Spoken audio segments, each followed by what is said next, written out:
How a ship having passed the line was driven by storms to the cold country towards the South Pole, and how from thence she made her course to the tropical latitude of the great Pacific Ocean, and of the strange things that befell, and in what manner the ancient mariner came back to his own country.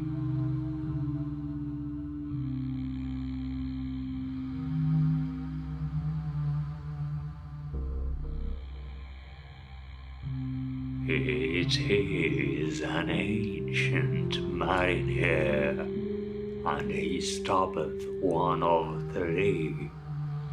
By thy long grey beard and glittering eye, now wherefore stopp'st thou me? The bridegroom's doors are opened wide, and I am next of kin. The guests are met, the feast is set, mayst hear the merry din. He holds him with his skinny hand. There was a ship, quoth he. Hold off and hand me, grey-beard loon. Eftsoons his hand dropped he. He holds him with his glittering eye. The wedding guest stood still, and listens like a 3 years child. The mariner hath his will. The wedding guest sat on a stone. He cannot choose but hear, and thus spake on that ancient man, the bright-eyed mariner. The ship was cheered, the harbour cleared, merrily did we draw. Below the kirk, below the hill, below the lighthouse top, the sun came up upon the left, out of the sea came he, and he shone bright, and on the right went down into the sea. Higher and higher every day, till over the mast at noon, the wedding guest here bade his breast, for he heard the loud bassoon. The bride hath paced into the hall, red as a rose is she, nodding their heads before her goes the merry minstrelsy. The wedding guest he beat his breast, he cannot choose but hear, and thus spake on that ancient man, the bright-eyed mariner. And now the storm blast came, and he was tyrannous and strong. He struck with his o'ertaking wings, and chased us south along.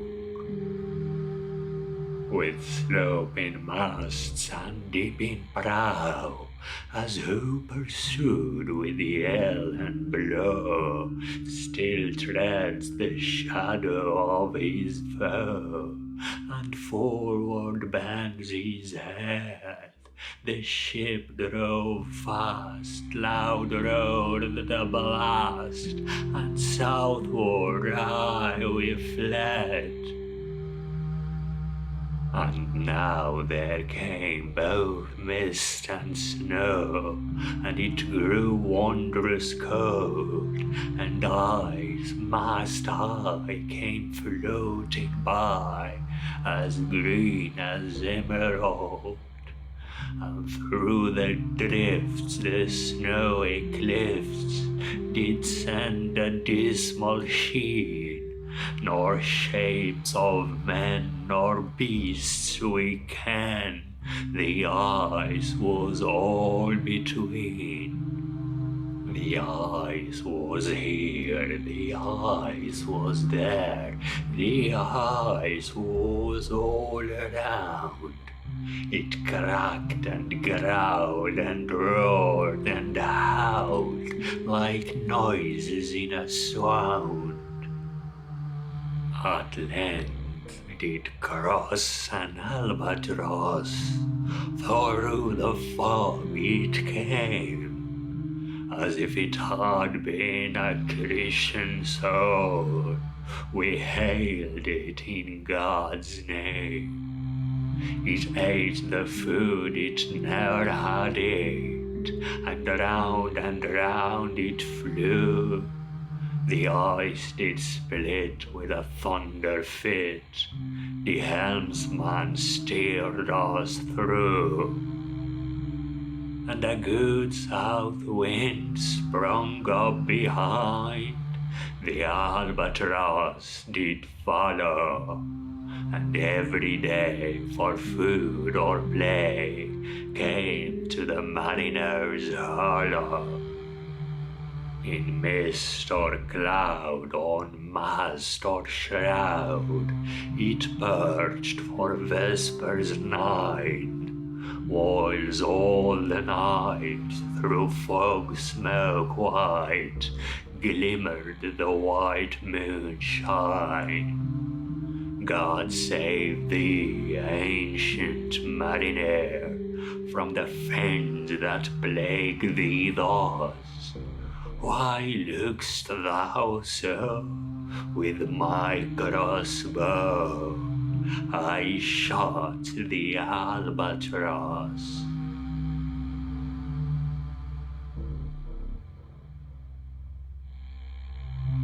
The sun now rose up on the right, out of the sea came he, still hid in mist, and on the left went down into the sea.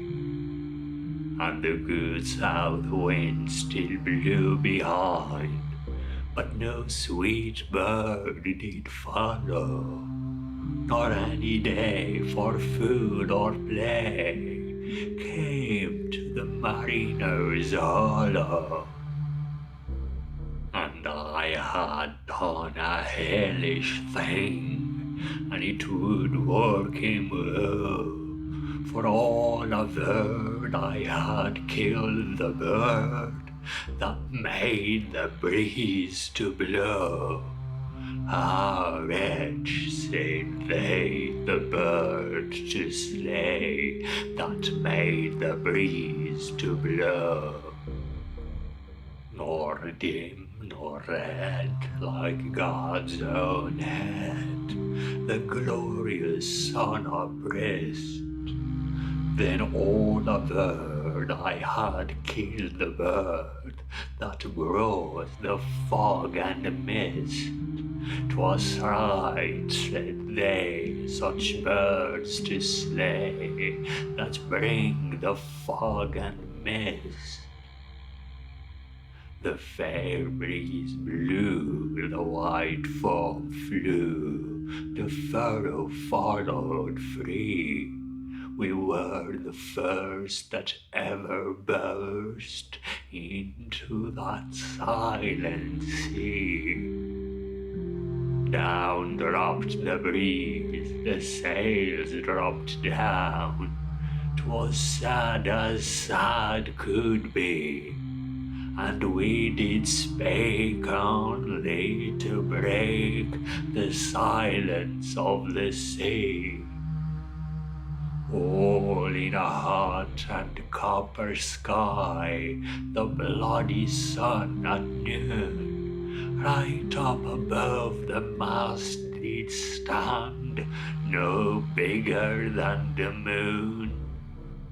Day after day after day, we stalk nor breath nor motion, as idle as a painted ship upon a painted ocean.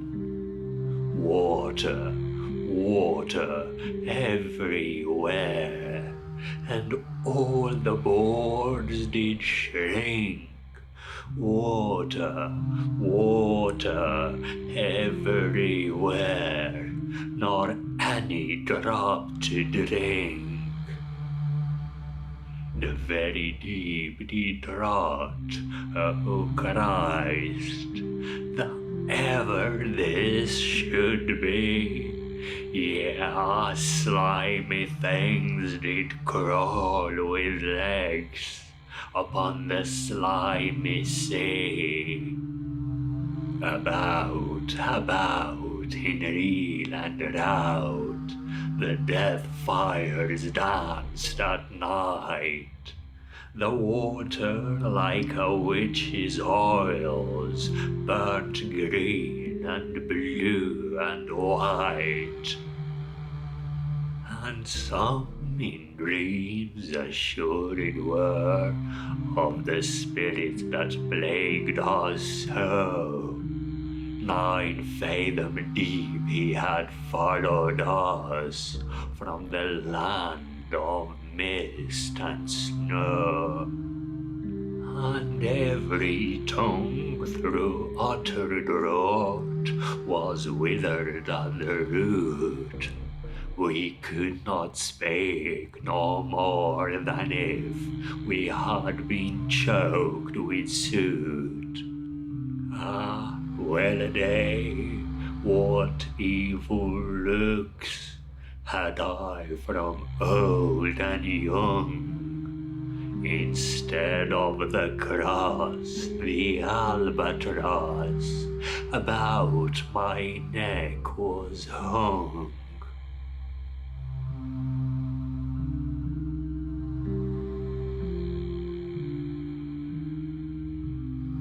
There passed a weary time, each throat was parched and glazed each eye. A weary time, how glazed each weary eye. When looking westward I beheld a something in the sky. At first it seemed a little speck, and then it seemed a mist. It moved and took at last a certain shape I wist. A speck, a mist, a shape I wist. And still it neared and neared, as if it dodged a water sprite. It plunged and tacked and veered, with throats unslacked, with black lips baked. We could nor laugh nor wail. Through uttered rot, all dumb we stood. I bit my arm, I sucked the blood, and cried, "A sail, a sail!" With throats unslacked, with black lips baked, again they heard me call. Grammars say they for joy did grin, and all at once their breath drew in, as they were drinking war. "See, see," I cried, "she tacks no more, hither to work us weal. Without a breeze, without a tide, she steadies with upright keel. The western wave was all aflame, the day was well nigh done. Almost upon the western wave rested the broad bright sun, when that strange shape drove suddenly betwixt us and the sun. And straight the sun was flecked with wars. Heaven's mother send us grace, as if through a dungeon grate he peered with broad and burning face. Alas, thought I, and my heart beat loud, how fast she nears and nears. Are those her sails that glance in the sun like restless gossamers? Are those her ribs through which the sun did peer as through a grate? And is that woman all her crew? Is that a death, and are there two? Is death that woman's mate? Her lips were red, her looks were free, her locks were yellow as gold, her skin was white as leprosy. The nightmare life in death was she, who takes man's blood with cold. The naked hulk alongside came, and the twain were cast in dice. The game is done, I've won, quoth she, and whistles thrice. The sun's rim dips, the stars rush out, at one stride comes the dark, with forehead whisper o'er the say, off-shot the spectre bark. We listened and looked sideways up, fear at my heart as at a cub, my life-blood seemed to sip. The stars were dim and thick the night, the steersman's face by his lamp gleamed white. From the sails the dew did drip, till clomb above the eastern bar the horned moon with one bright star within the nether tip. One after one by the star-dogged moon, too quick for groan or sigh, each turned his face with a ghastly pang, and cursed me with his eye. 4 times 50 living men, and I heard nor sigh nor groan. With heavy thump, a lifeless lump, they dropped down one by one. The souls did from their bodies fly, they fled to bliss or woe, and every soul it passed me by like the whiz of my crossbow.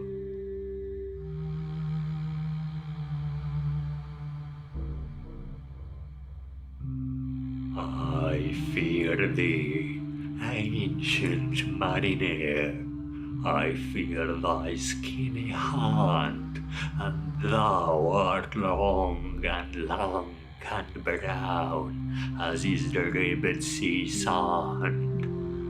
I fear thee and thy glittering eye, and thy skinny hand so brown. Fear not, thou wedding guest, this body dropped not down. Alone, alone, all alone, alone on a wide, wide sea, and never a saint took pity on my soul in agony. The many men so beautiful, and they all dead did lie, and 1,000 slimy things lived on, and so did I. I looked upon the rotting sea, and drew my eyes away. I looked upon the rotting deck, and there the dead men lay. I looked to heaven and tried to pray, but or ever a prayer had gushed, a wicked whisper came and made my heart as dry as dust.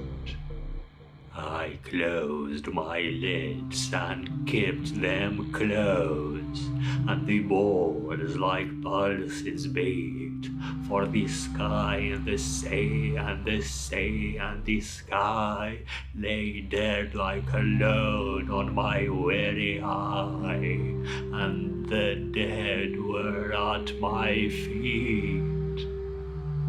The cold sweat melted from their limbs, nor rot nor reek did they.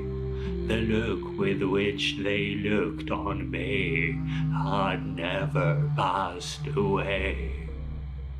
An orphan's curse would drag to hell a spirit from on high, but oh, more horrible than that is the curse in a dead man's eye. 7 days, 7 nights I saw that curse, and yet I could not die. The moving moon went up the sky, and nowhere did abide. Softly she was going up, and a star or two beside. Her beams bemarked the sultry main, like April hoarfrost spread. But where the ship's huge shadow lay, the charmed water burnt alway, a still and awful red. Beyond the shadow of the ship, I watched the water snakes.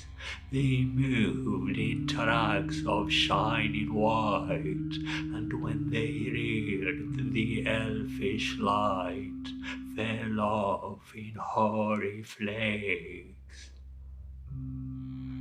Within the shadow of the ship, I watched their rich attire, blue, glossy green, and velvet black.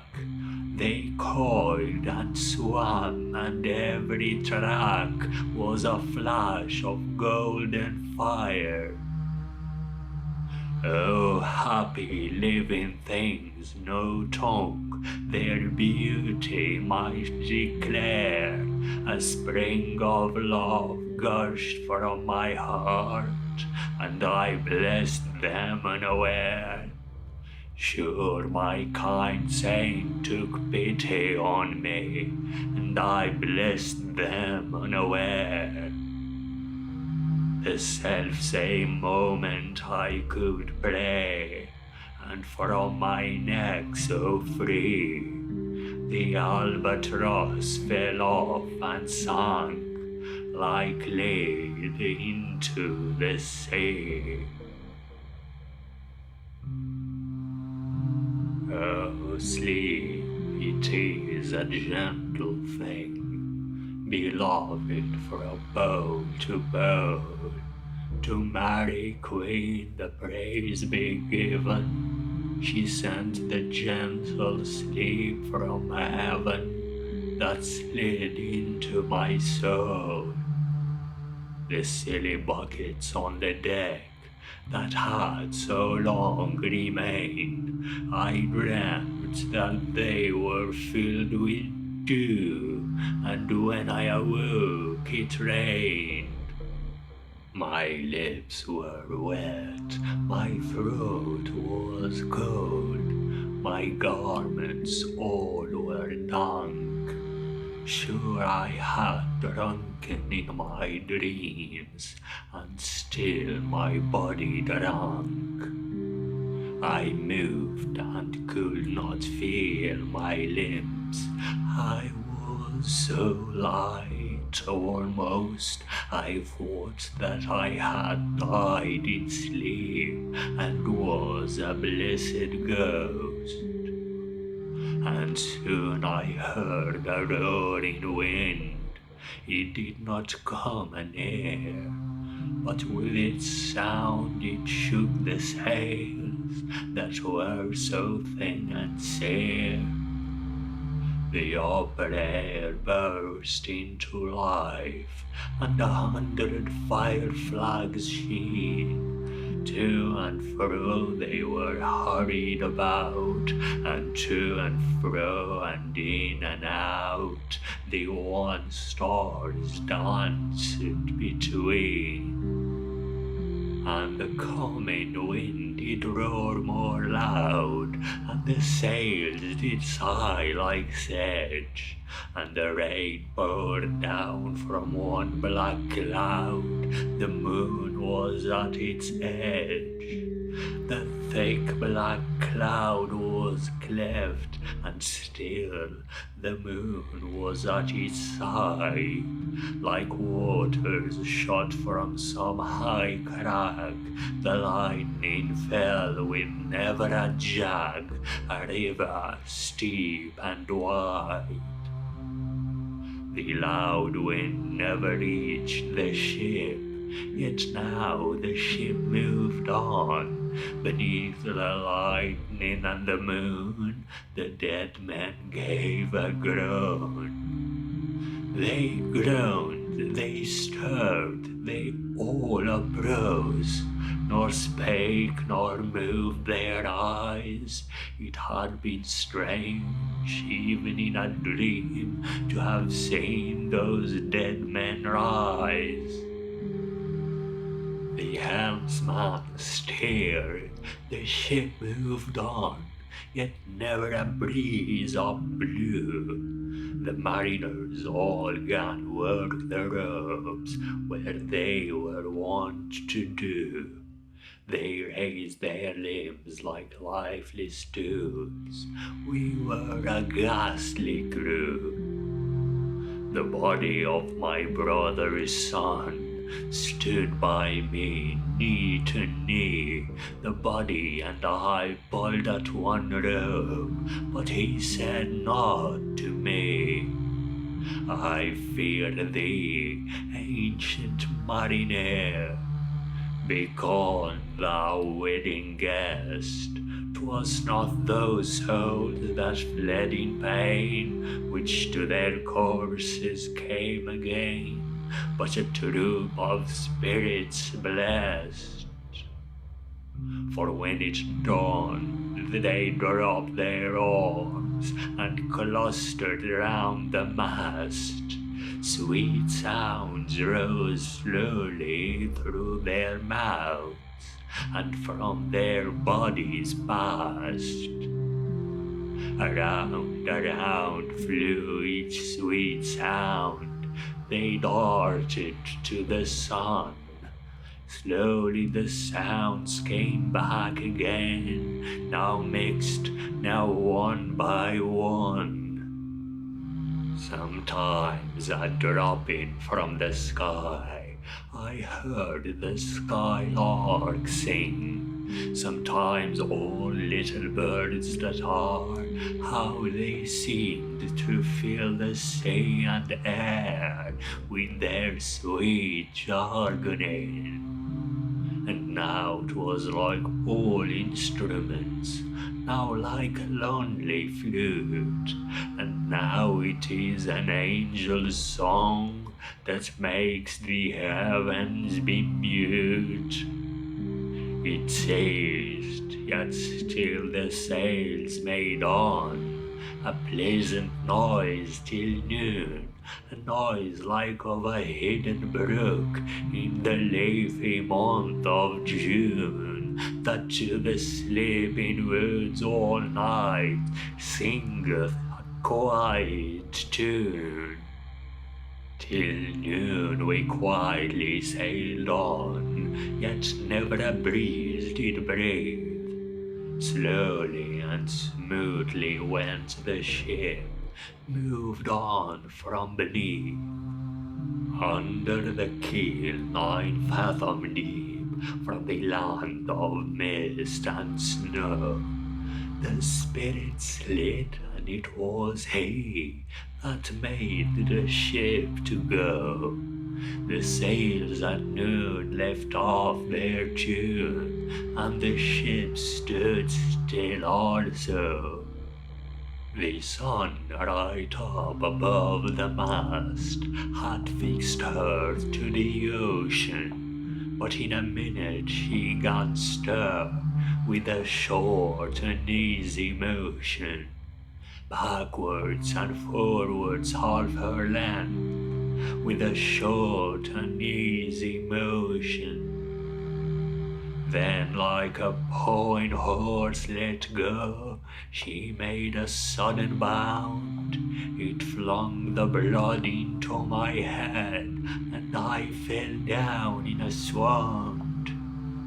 How long in that same fit I lay, I have not to declare, but ere my living life returned, I heard and in my soul discerned 2 voices in the air.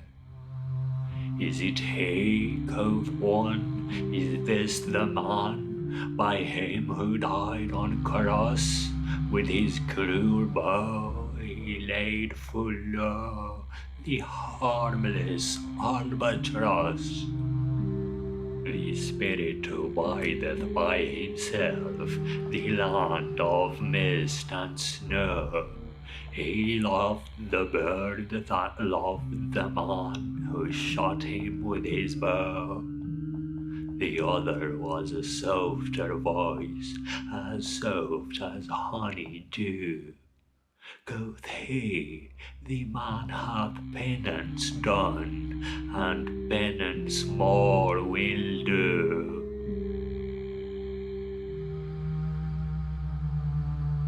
But tell me, spake again, thy soft response renewing, what makes that ship drive on so fast? What is the ocean doing? Still as a slave before his lord, the ocean hath no blast.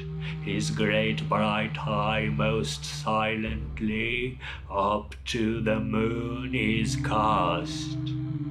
If he may know which way to go, for she guides him smooth or grim, say, brother, say, how graciously she looked down on him. But why drove on that ship so fast, without or wave or wind? The air is cut away before, and closes from behind. Fly, brother, fly, more high, or we shall be belated. For slow that ship will go, when the mariner's trance is abated.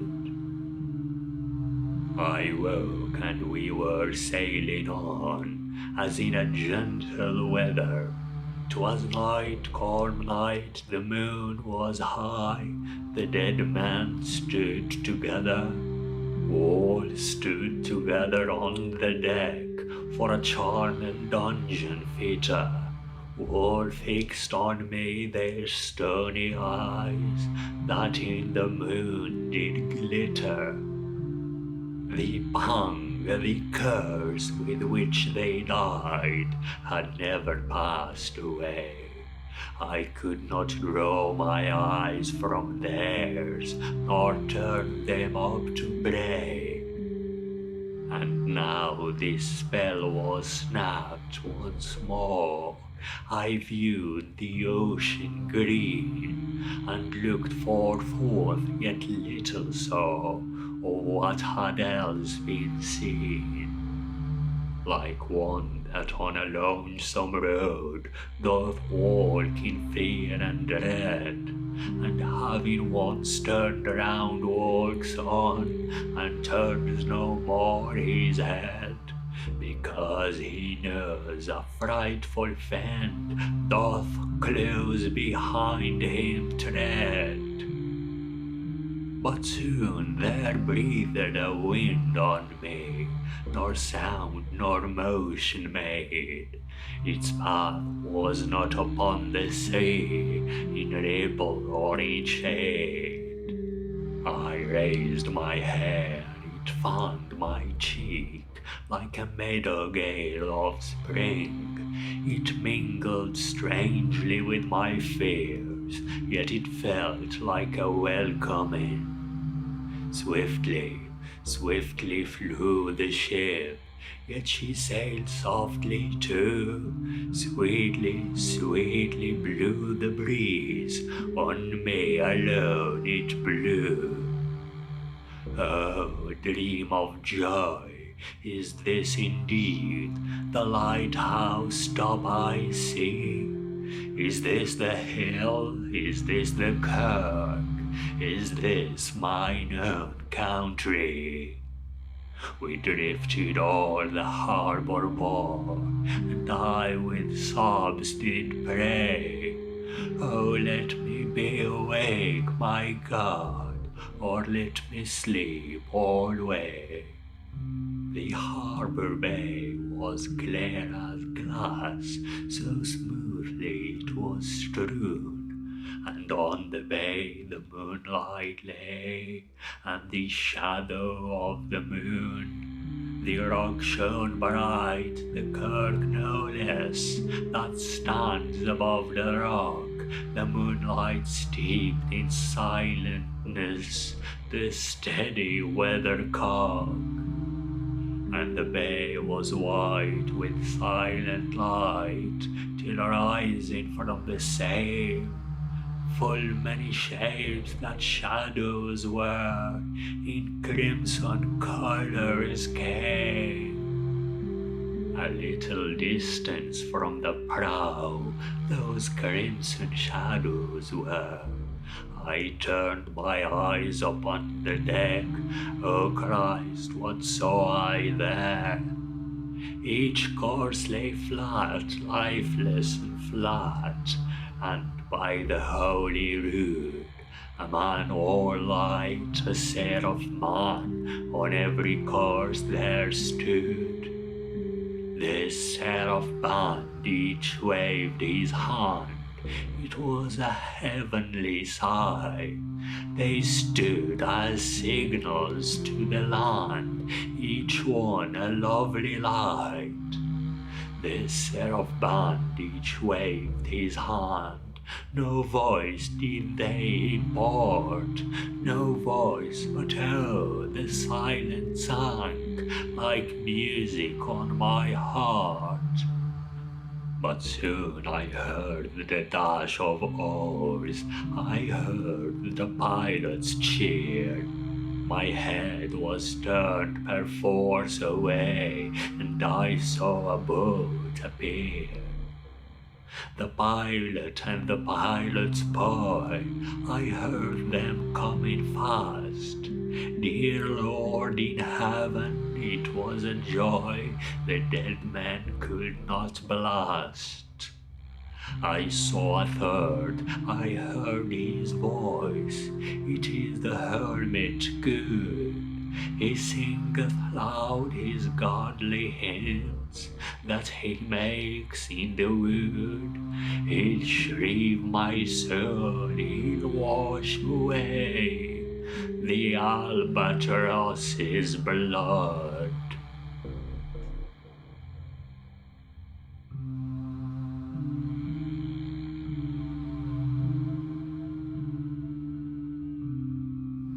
This hermit good lives in that wood which slopes down to the sea. How loudly his sweet voice he rears! He loves to talk with mariners that come from a far country. He kneels at morn and noon and eve. He hath a cushion plump. It is the moss that wholly hides the rotted old oak stump. The skiff boat near, I heard them talk. Why, this is strange, I trow. Where are those lights, so many and fair, that signal made but now? Strange by my faith, the hermit said, and they answered not our cheer. The planks looked warped, and see those sails, how thin they are and sere. I never saw aught like to them, unless perchance it were brown skeletons of leaves that lag my forest brook along, when the ivy tall is heavy with snow, and the owlet whoops to the wolf below that eats the she-wolf's young. Dear Lord, it hath a fiendish look. The pilot made reply, I am afeard, push on, said the hermit cheerily. The boat came closer to the ship, but I nor spake nor stirred. The boat came close beneath the ship, and straight a sound was heard. Under the water it rumbled on, still louder and more dread. It reached the ship, it split the bay, the ship went down like lead. Stunned by that loud and dreadful sound which sky and ocean smote, like one that hath been 7 days drowned, my body lay afloat. But swift as dreams myself I found within the pilot's boat. Upon the world where sunk the ship, the boat spun round and round, and all was still save that the hill was telling of the sound. I moved my lips, the pilot shrieked and fell down in a fit. The holy hermit raised his eyes and prayed where he did sit. I took the oars, the pilot's boy, who now doth crazy go, laughed loud and long, and all the while his eyes went to and fro.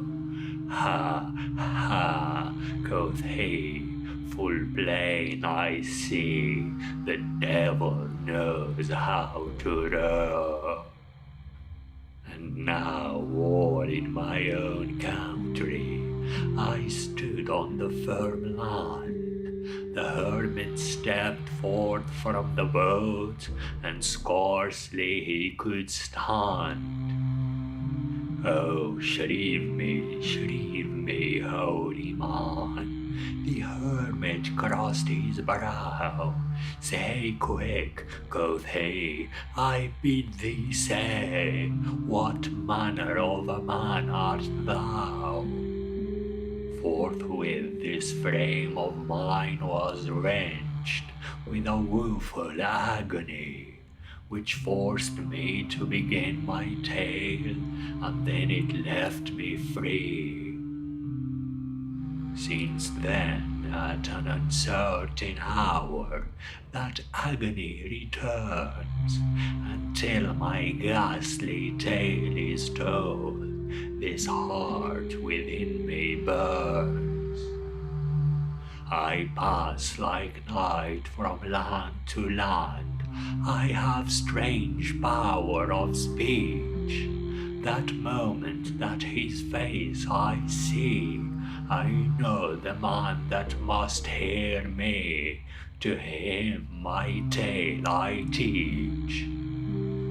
What loud uproar bursts from that door, the wedding guests are there, but in the garden bower the bride and the bridesmaids singing are, and hark the little vesper bell, which biddeth me to prayer.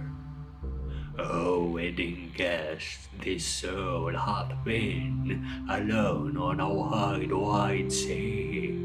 So lonely it was that God himself scarce seemed there to be. Oh, sweeter than the marriage feast, 'tis sweeter for to me to walk together to the kirk with a goodly company. To walk together to the kirk and all together pray, while each to his great Father bends, old men and babes and loving friends, and youths and maidens gay. Farewell, farewell, but this I tell to thee, thou wedding guest. He prayeth well who loveth well, both man and bird and beast. He prayeth best who loveth best, all things both great and small. For the dear God who loveth us, he made and loveth all. The mariner whose eye is bright, whose beard with age is hoar, is gone, and now the wedding guest turned from the bridegroom's door. He went like one that had been stunned, and is of sense forlorn, a sadder and a wiser man. He rose the morrow morn.